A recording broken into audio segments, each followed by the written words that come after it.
Hola a todos y a todas, espero que estén muy bien.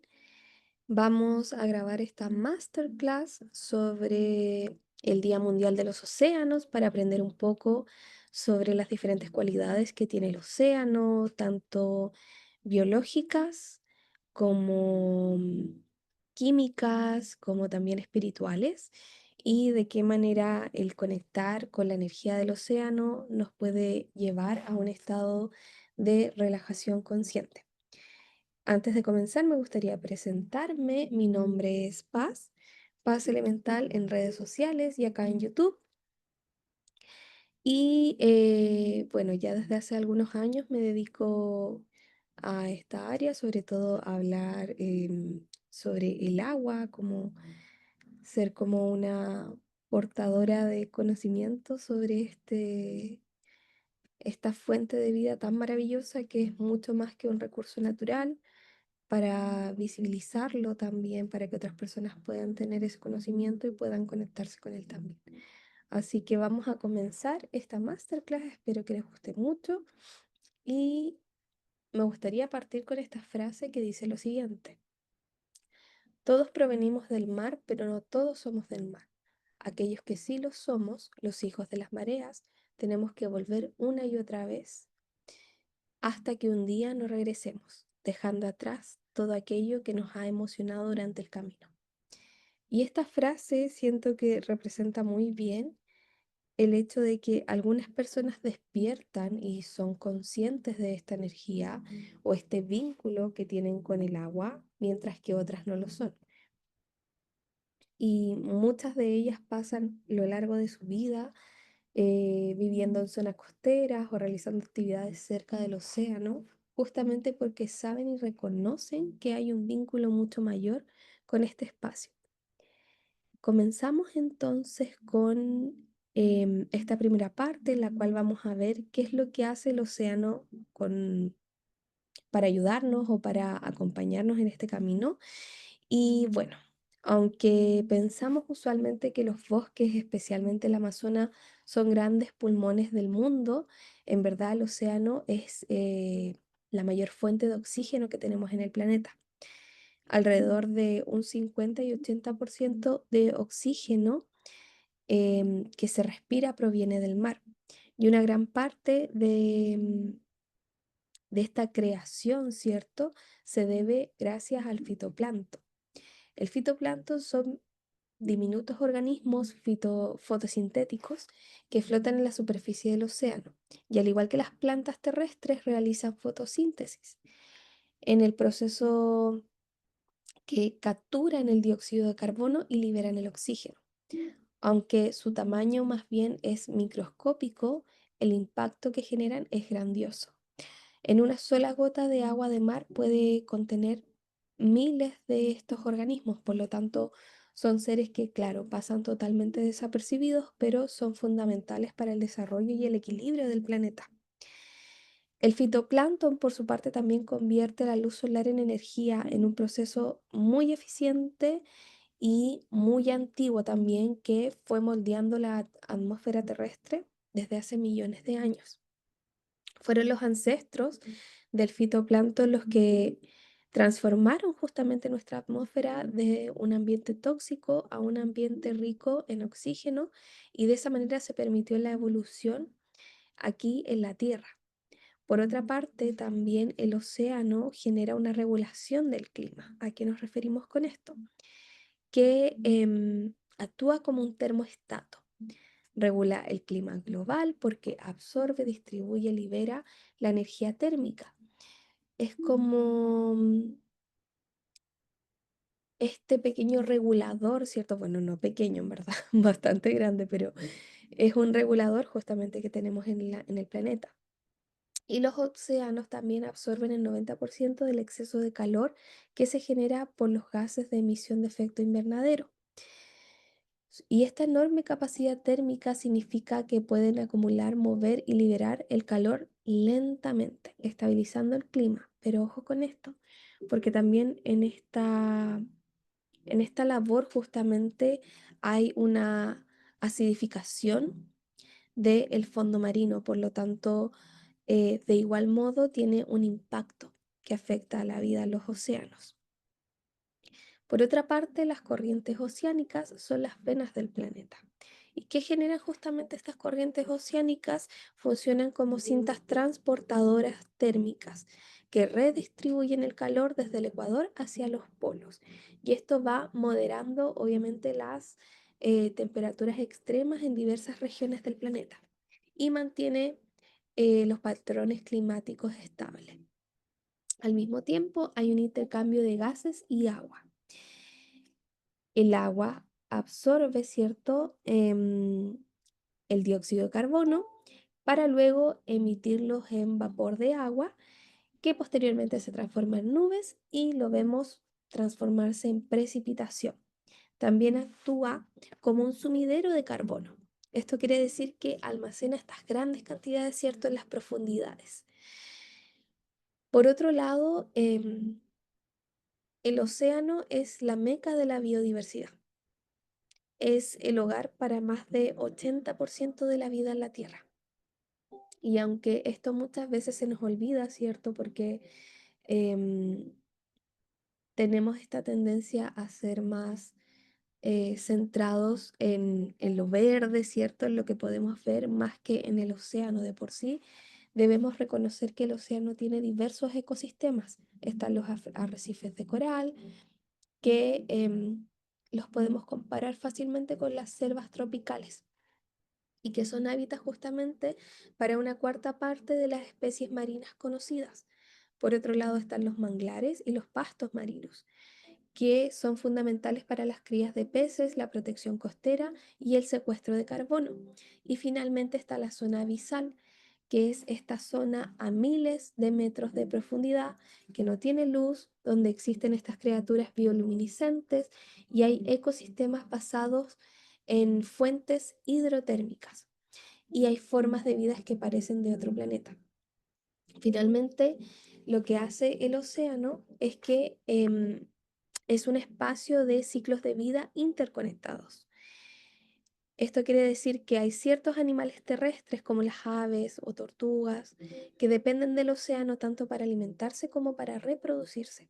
Por lo tanto, em, es fundamental reconocer que la biodiversidad marina no es solamente belleza y complejidad, sino también es un acto de resiliencia, que cada especie marina, desde el krill hasta las orcas, cumplen un rol sutil en el tejido de la vida y que cada uno de estos seres al desaparecer, obviamente existiría un desequilibrio en la estabilidad ecológica y también en las funciones del océano.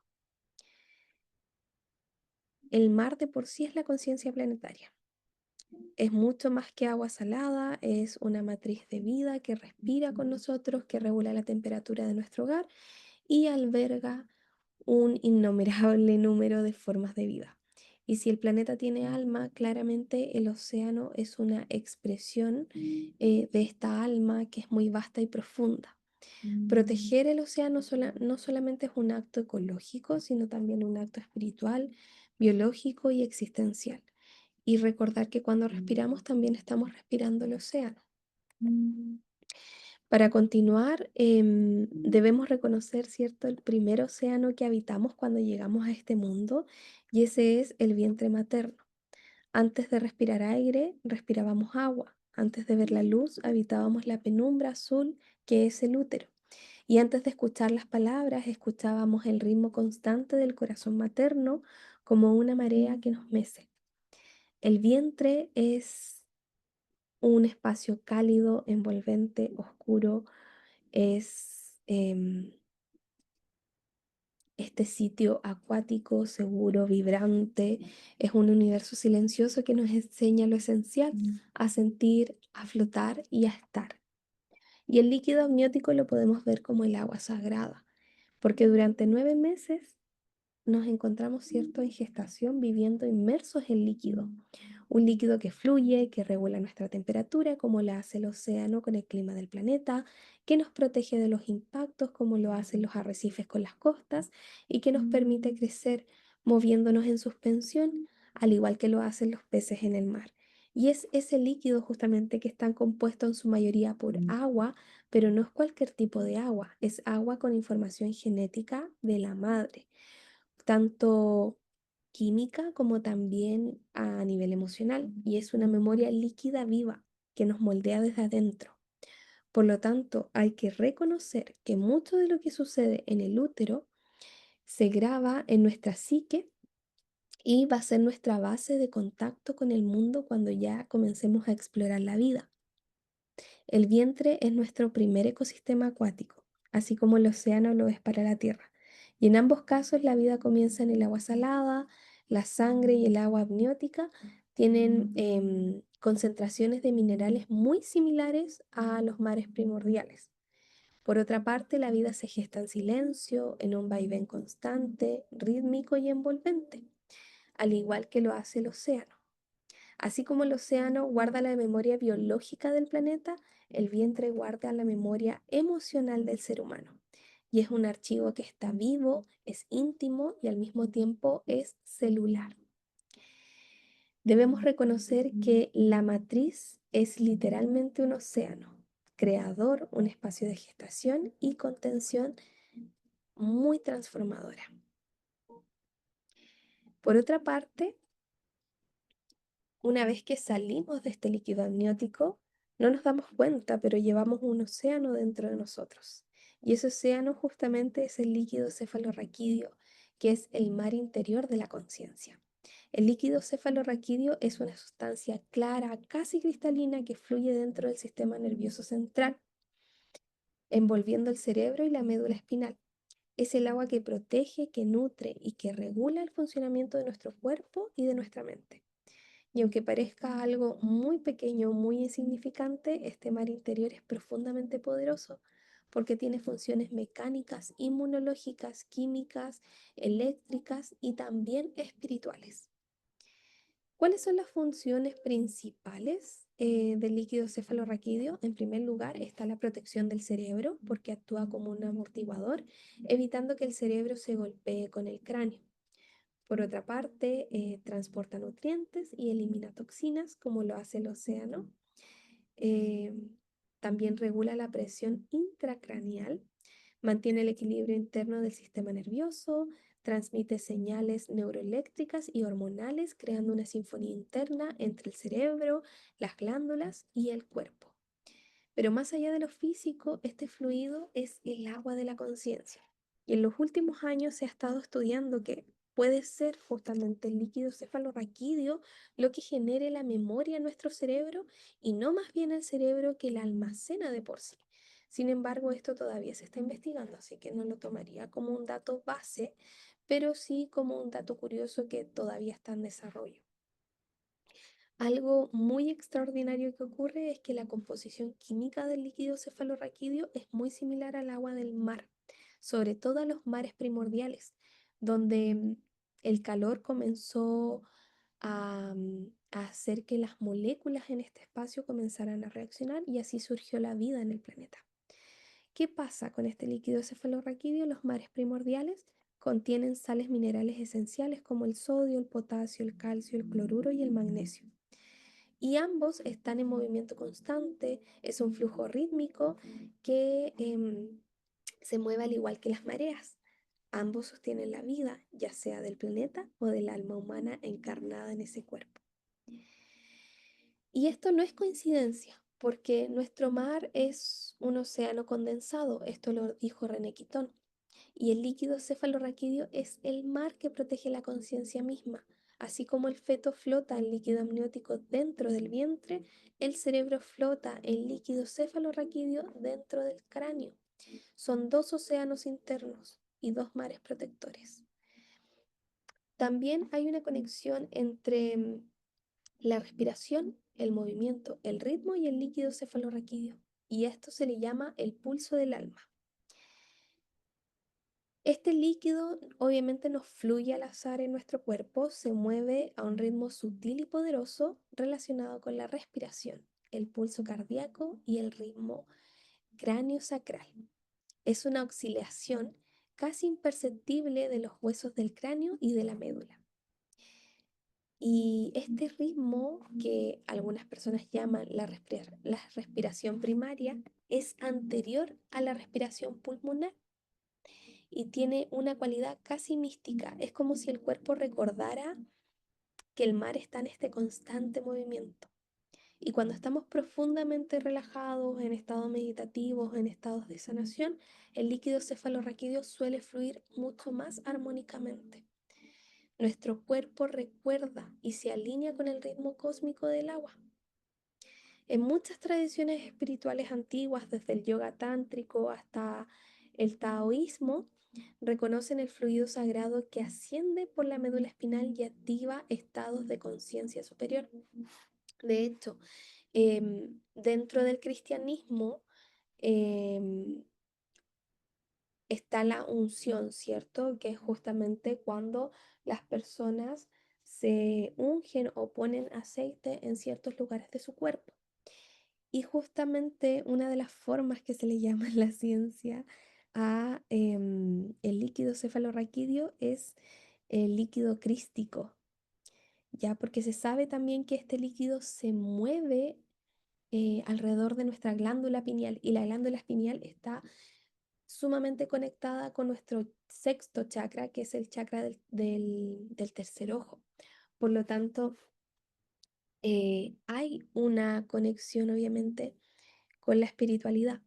Por otra parte, también sabemos que el líquido cefalorraquídeo genera el DMT en nuestro cerebro, que en experiencias como el ayahuasca o sabemos que cuando estamos cercanos a la muerte también vamos generando mayor cantidad de DMT en nuestro cerebro y el DMT justamente nos ayuda o nos conecta justamente con estos estados espirituales bastante profundos. Hoy la neurociencia, ¿qué reconoce? Reconoce que el líquido cefalorraquídeo lleva neurohormonas como la melatonina, la serotonina o el DMT. Em, por lo tanto, esto hace que justamente podamos tener un sueño mucho más profundo, podamos estar en estados mucho más en calma, em, en tranquilidad, en felicidad y activando también el DMT, que es la molécula justamente asociada a los sueños, las visiones y las experiencias místicas. El líquido cefalorraquídeo puede actuar como un vehículo de percepción cuántica y esto está siendo estudiado en contextos de regeneración neuronal. Así que es un tema igual bastante amplio. El agua también desde la ciencia, por otra parte, también está siendo estudiado, sobre todo en el área de la física. Se habla que a través del agua es por donde podríamos generar estos viajes en el tiempo. Así que sabemos que el agua en las tradiciones espirituales o en diferentes cuentos o leyendas alrededor del mundo sirve como portal, por lo tanto creo que estos tres aspectos que he estado nombrando no son coincidencia. Somos agua estelar que sueña. La conexión entre el líquido cefalorraquídeo, el agua amniótica y el océano no es solo química o biológica, es poética, es espiritual. En el cuerpo, nuestro sistema nervioso flota en su propio océano. En el planeta caminamos sobre un mundo sostenido por agua. Y en todos estos niveles el agua escucha, el agua graba, el agua siente y el agua transmite. El agua de mar, la del vientre o la que fluye en nuestra columna son una sola conciencia líquida, contenedora de memorias, de emociones y de intuiciones y de vida finalmente. Y bueno, me gustaría preguntarles esto, si lo pueden dejar en los comentarios o responderlo a través de Instagram, como quieran ustedes. Lo pueden hacer ahora o quizás en otro momento, pero me gustaría que reflexionaran un poco cuando están frente al mar. ¿Qué es lo que sienten? ¿Qué es lo que ocurre? ¿Qué es lo que les pasa a su cuerpo? Y sabemos usualmente que la respuesta es una mente en calma, un cuerpo relajado, y esto se debe a algo llamado la mente azul. ¿Y qué es la mente azul justamente? Es este estado mental de calma, de claridad, de enfoque y de conexión emocional que se activa al estar en contacto con cuerpos de agua. El mar, los lagos, los ríos, la lluvia, incluso escuchar o imaginar agua nos lleva a este estado mental. Y esto es un término que fue popularizado por el biólogo marino Wallace J. Nichols en su libro Blue Mind en el año 2014. Pero Wallace J. Nichols ya venía más o menos desde el año 2009 exponiendo esto en diferentes conferencias y explorando también cómo influye positivamente el agua de mar en nuestros cerebros, en nuestras emociones, en nuestra creatividad y en el bienestar del cuerpo en general. Los fundamentos científicos de la mente azul son los siguientes, que corresponde a la neurología del agua.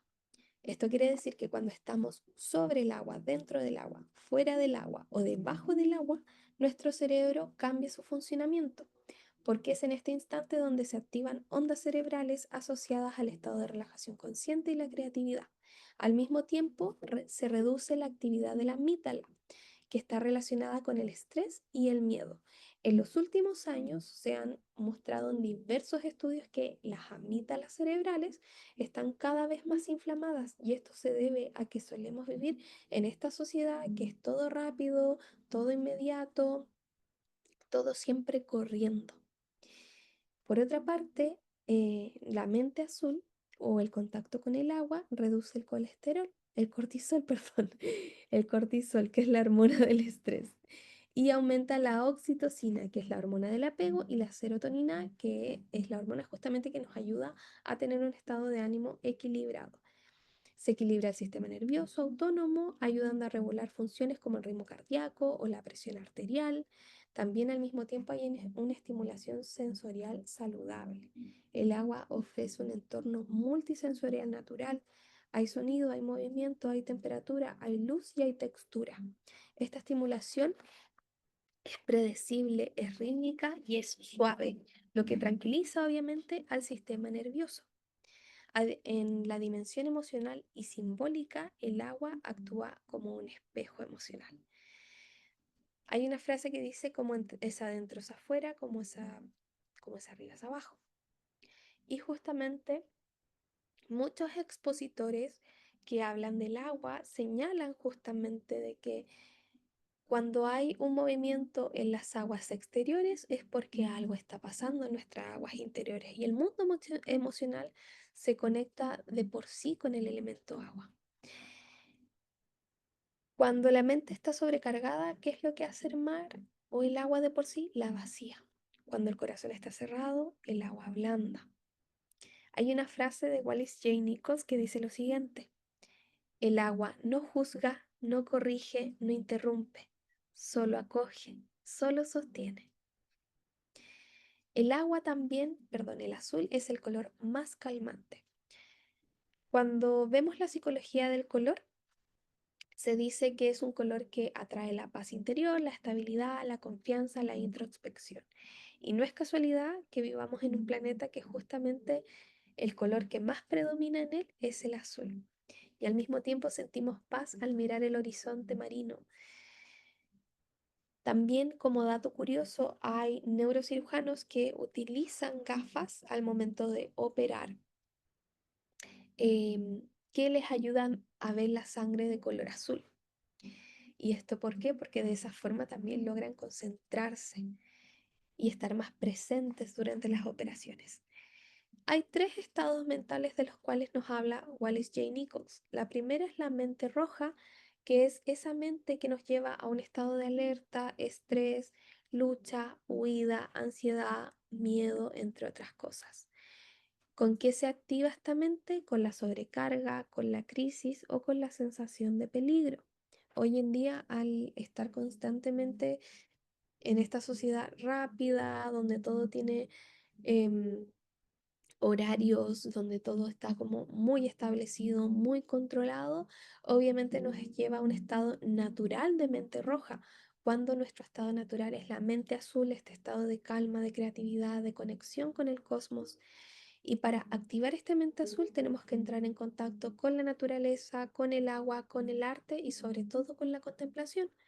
Una tercera mente es la mente gris, que es el estado de apatía, de desconexión o de vacío que sentimos en muchas ocasiones. Y este estado se genera justamente cuando estamos en situaciones de aislamiento, fatiga crónica o burnout. Ojo aquí, porque la mente azul no niega el dolor, pero lo hace consciente, hace que este dolor sea visto a través de la compasión y a través del amor.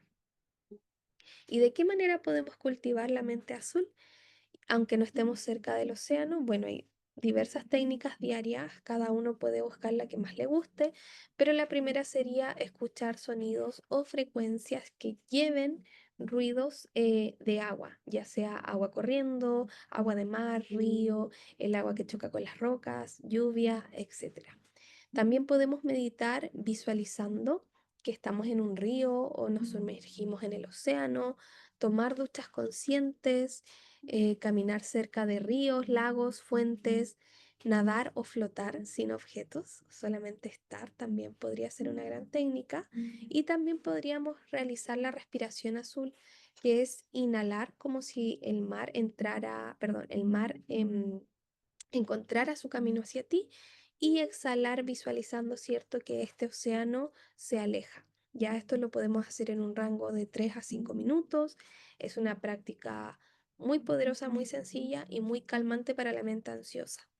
También hay otros rituales diarios que podríamos hacer, por ejemplo, sumergirnos en una tina con sal de mar, una luz tenue, silencio. También podemos escribir lo que nos pasa y luego esta hoja disolverla en un bol con agua o caminar descalzos cerca de la arena mojada, del césped húmedo también o en una mañana húmeda, con mucha humedad. ¿Por qué la mente azul importa hoy en día más que nunca? Y es porque vivimos en una sociedad que está en sobrecarga roja. Pantallas, velocidad, ansiedad, ruido, competencia. Hay un trauma colectivo y eso no es sustentable tanto para el planeta como para nosotros. Y la mente azul es la medicina interior, es natural y es gratuita. Es un estado de sabiduría biológica que no nos desconecta de la vida, sino que nos devuelve a ella. Es una instancia que tenemos para reconectarnos con el inicio, con el comienzo de todo. Y en un mundo que corre, el mar camina. En un mundo que grita, el agua susurra. En un mundo que olvida, la mente azul recuerda. Somos agua que busca volver a casa. Y cuando activamos la mente azul, no solamente nos relajamos, nos reencontramos. Comenzamos a recordar por qué somos parte de algo más grande. No es solamente bienestar, es pertenencia, es reconocer el origen, volver al punto de inicio, es recordar el mar que fuimos y el mar que seguimos siendo. Espero que esta masterclass les haya gustado muchísimo. Muchas gracias. Para cualquier información me pueden seguir también en mis redes sociales y quedo atenta ante cualquier duda y a leer sus comentarios.